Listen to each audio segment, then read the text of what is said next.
안녕하세요. 돈세는구멍마가 돈버는TV 이천희망TV 이천희입니다. 오늘은 돈을 잘 모아서 궁극적으로 부자가 되기 위한 기본적인 원칙에 대해서 말씀을 드리겠습니다. 우리가 경제생활을 하면서요, 돈을 잘 모으기 위해서는 딱 두 가지 방법밖에 없습니다. 쓰는 것보다 많이 벌거나 아니면 버는 것보다 적게 쓰는 방법입니다.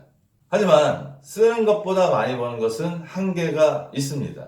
저처럼 일하는 만큼 돈을 더 벌 수 있는 가능성이 있는 직업을 가지셨다면 노력하면 쓰는 것보다 더 많이 버는 게 어느 정도는 가능합니다.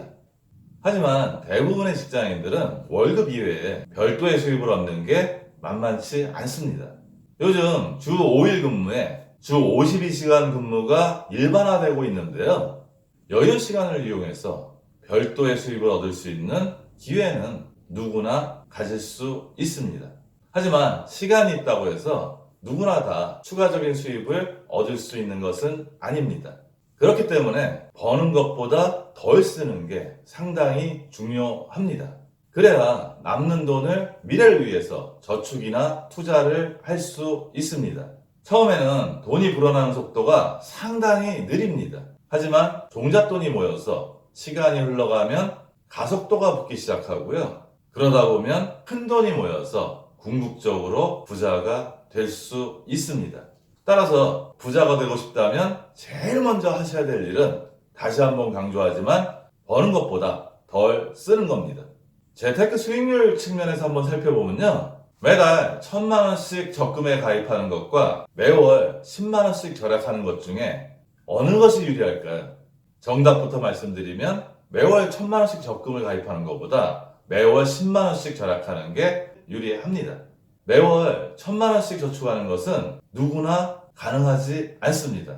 하지만 매월 10만원씩 절약하는 것은 대부분 가능합니다.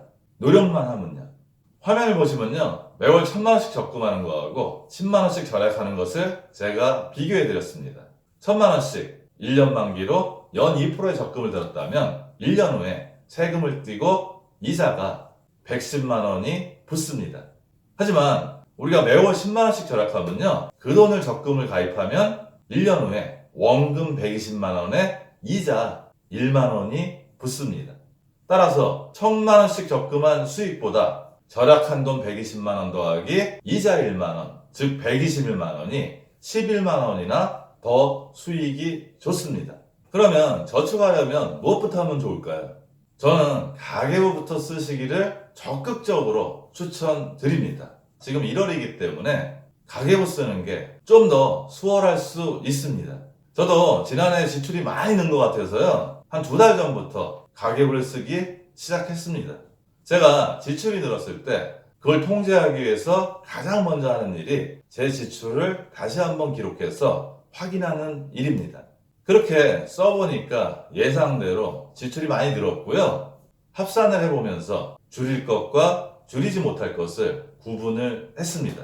그리고 나서 1월 예산을 실천 가능한 범위 내에서 수립해 봤고요. 현재 열심히 실행 중에 있습니다.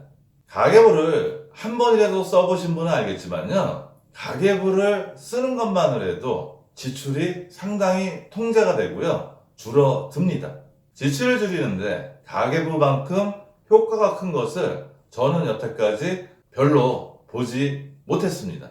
가계부를 쓰실 때 인터넷이나 앱 가계부 말고요. 저는 수기로, 즉 아날로그로 가계부를 작성하실 것을 추천드립니다. 제가 나이가 있어서 수기로 쓰는 게 편해서가 아니고요.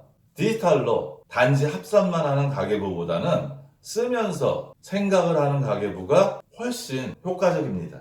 일단 손으로 지출을 적게 되면요. 적을 때 많은 생각을 하게 됩니다.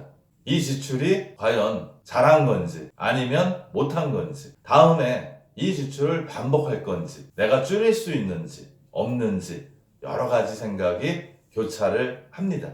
그러면서 경각심도 가지게 되고요.